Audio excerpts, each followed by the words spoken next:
তোমার মতো একটা ছেলের সাথে রিলেশন করাই ছিল আমার সবচেয়ে বড় ভুল। যদি তুমি না সবসময় আমার ভুল বোঝো, আমি একটা জিনিস খেয়াল করে দেখলাম। আমি ভুল বুঝি না, তুমি আমাকে ভুল বোঝাও।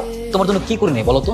আমার ফেসবুক, ইনস্টাগ্রাম সবকিছুর পাসওয়ার্ড তোমাকে দিয়ে রাখছে। তোমার জন্য আমি স্মোকিং ছেড়ে দিচ্ছি, বন্ধুদের সাথে লেট নাইট পার্টি করি না, সকাল সকাল ঘুম থেকে উঠি, বাংলাদেশের খেলা পর্যন্ত দেখি না। আর কি করতে হবে বলো?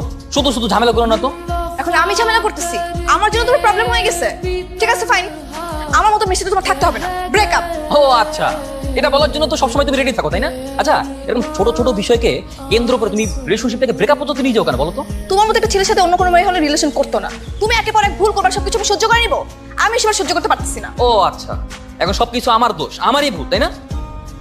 বলতো আমারই, কারণ আমি সবথেকে তোমাকে বেশি ভালোবাসি, তোমাকে কেয়ার। কোনোদিন আমাকে আমার মতো করে ভালোবাসছো? আমার সিচুয়েশন বোঝার ট্রাই করছো? আমি কোন কোন সিচুয়েশনের ভিতরে বোধ করি? আমি একটা ছেলে মানুষ, আমাকে বিভিন্ন জায়গায় যেতে হয়, মানুষের সাথে মিশতে হয়, কোনোদিন তো আমার বোঝার চেষ্টা করো নাই। তোমার মতো একটা থার্ড ক্লাস ছেলের সাথে রিলেশন করাই ভুল ছিল। ব্রেকআপ মানে ব্রেকআপ। হ্যাঁ ঠিক আছে, এখন এটা আমি চাই। Okay fine, breakup. ব্রেকআপ। কি রে, কি হয়েছে? শেষ, সবকিছু শেষ করে দিয়েছি। কি শেষ করেছিস তুই? সাগর সাথে আমার রিলেশন শেষ। তুই সত্যি সত্যি ব্রেকআপ করেছিস? হ্যাঁ, সত্যি সত্যি ব্রেকআপ করে দিয়েছি। ওর মতো একটা ছেলের জন্য আমার লাইফ থেকে 2 বছর নষ্ট হয়েছে। ওর সাথে আমার কোনো কিছু ম্যাচ করে না। আমি তোমার বান্ধবীর সাথে ব্রেকআপ করিনি, তোমার বান্ধবী আমার সাথে ব্রেকআপ করছে। যদি কোনো কিছু বোঝানোর থাকে ওকে গিয়ে বুঝো। আচ্ছা, তোমাদের ভুল বোঝাবুঝি হয়েছে, সব ঠিক হয়ে যাবে, একটু সময় দাও। এটা ঠিক হবে না। এই রেস্ট্রিকশন তো ওই রেস্ট্রিকশন। ফেসবুকের পাসওয়ার্ড দাও, ইনস্টাগ্রামের পাসওয়ার্ড দাও, রাত জাগা যাবে না, সকাল সকাল ঘুমাতে হবে, সকাল সকাল উঠতে হবে, বন্ধুদের সাথে আড্ডা দেওয়া যাবে না, স্মোকিং করা যাবে না, বাংলাদেশের খেলা দেখা যাবে না, কোনো স্পোর্টসের মধ্যে ইনভলভ হওয়া যাবে না, আমি কোনো মেয়ের সাথে কথা বলতে পারবো না, আমার কোনো মেয়ে বান্ধবী থাকতে পারবে না। আরে আমি আমার খালাতো বন্ধুর সাথে পর্যন্ত কথা বলতে পারি না। আচ্ছা, তুমি এটা নেগেটিভ ভাবে কেন দেখছো? পজিটিভ ভাবে দেখো, ও তোমার কেয়ার করে বলেই তো এত কিছু করছে, তাই না? কেয়ারফুল থাকা ভালো, কিন্তু তাই বলে যে পান থেকে চুন খসলেই কথায় কথা রাগারাগি ব্রেকআপ করবে, এটার কেমন? এর থেকে তো ব্রেকআপই ভালো। এই যে ব্রেকআপ করছে না, খুব ভালো আছে, খুব বিন্দাস আছে, সিঙ্গেল আছি, ভালো আছে। এই তুমি এখন সুস্থ আছো? হ্যাঁ, কেন, আমার কি হবে? না, আমি তো ভাবছিলাম সেদিন তোমাকে আমার সঙ্গে দেখার পরে তোমার বান্ধবী তোমার পুরো নাক মুখ ফাটাই দিছে। আরে না, তুমি যেরকম ভাবো ওরকম কিছুই না। উল্টো নদী আমাকে বলে। কি বলে? না বাদ দাও, প্রাইভেট। আরে বলো না, খুব শুনতে ইচ্ছে করছে। কি বলছো? আমি আর নদী, আমরা দুজনেই তোমাকে ফার্স্ট ইয়ারে পছন্দ করতাম। এরপর তো তোমার নদীর সাথে রিলেশন হয়। এখন তোমাদের ব্রেকআপ হওয়ার পরে নদী এমনি দুষ্টুমি করে আমাকে বলছিল তোমার সাথে রিলেশন করতে। তুমি কি এখন আমাকে পছন্দ করো? আরে না, কি যে বলো তুমি। তুমি যদি আমাকে এখনো পছন্দ করো, যদি ভালোবাসো, তাহলে কিন্তু বলতো, আমি এক বাক্যে রাজি হয়ে যাবো, কোনো সমস্যা নেই। নইলে দেখা যাবে আমি যে কোনো কারোর সঙ্গে রিলেশনশিপ শুরু করছি, পরে কিন্তু আফসোস করবো। আমার একটু সময় লাগবে।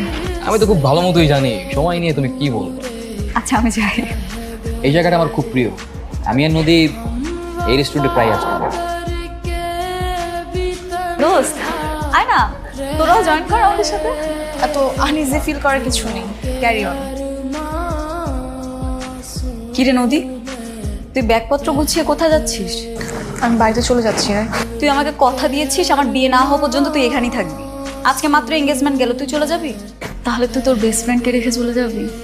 আমার বিয়ে বলে কথা, তুই আমার বিয়েতে থাকবি না দোস্ত? আচ্ছা ঠিক আছে, যাচ্ছি না। হ্যাপি? থ্যাংক ইউ দোস্ত। শোন, পরশু দিন আমরা শপিং এ যাবো, ঠিক আছে? দোস্ত একটু দাঁড়াতো, সাগর আসবে। ও আসলে কি তুই মাইন্ড করবি? না, আমি কেন মাইন্ড করবো, সমস্যা নেই, আসুক। দোস্ত চালাই। চা ভিতরে যা। না না, আমি না জানলার পাশে বসবো রে, আমার আজকে একটু মাথা ব্যথা করছে, যদি বমি হয়। আচ্ছা ঠিক আছে, আমি বুঝতেছি।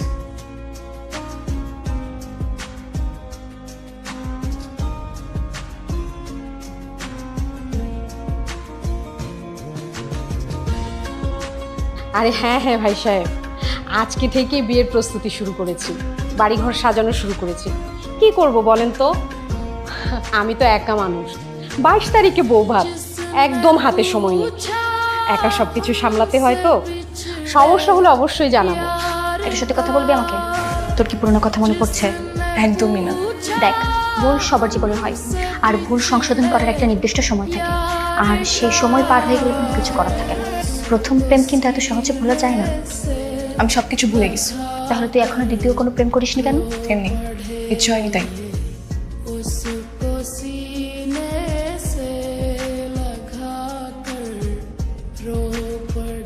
হ্যালো, একটু সাইডে আসবা, কথা ছিল।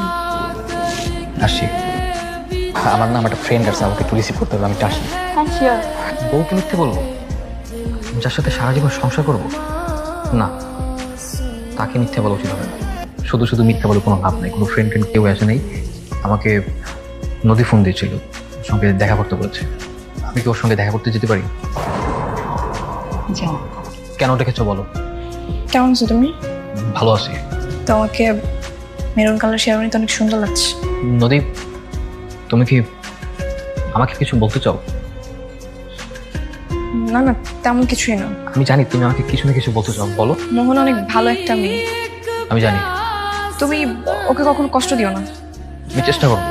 তুমি শুধু এই কথাগুলো বলার জন্য আমাকে ডেকেছো। হ্যাঁ, আমি তাহলে হাসি। আজকে ওদের বিয়ে হয়ে যাচ্ছে, আমি কেন মেনে নিতে পারছি না? আমার খুব ইচ্ছে করছে চিৎকার করে সাগরকে গিয়ে বলি আমি ওকে এখনো ভালোবাসি, কিন্তু আমাদের মাঝে এখন মোহনা। ওর সাথে তো অন্যায় করা হবে। কি করব আমি? স্বার্থপরের মতো একবার সাগরকে গিয়ে বলবো, নাকি নীরবে সবকিছু মেনে নিব? সাগর কি একবার আমার মনের কথা বুঝে না? ও কিভাবে পারছে? আমাকে দেখে কি ওর কষ্ট হচ্ছে না? কি করব আমি? না, আমি ওকে একবার বলে দেখি। ওকে আমি বলবো আমি ওকে এখনো ভালোবাসি। হ্যালো নদী? তিথি, সাগরের ফোন তোর কাছে কেন? আরে ফোনে চার্জ নেই, তাই চার্জ দিতে দিয়েছে, চার্জ দিতে যাচ্ছিলাম। সাগর কি করছে এখন?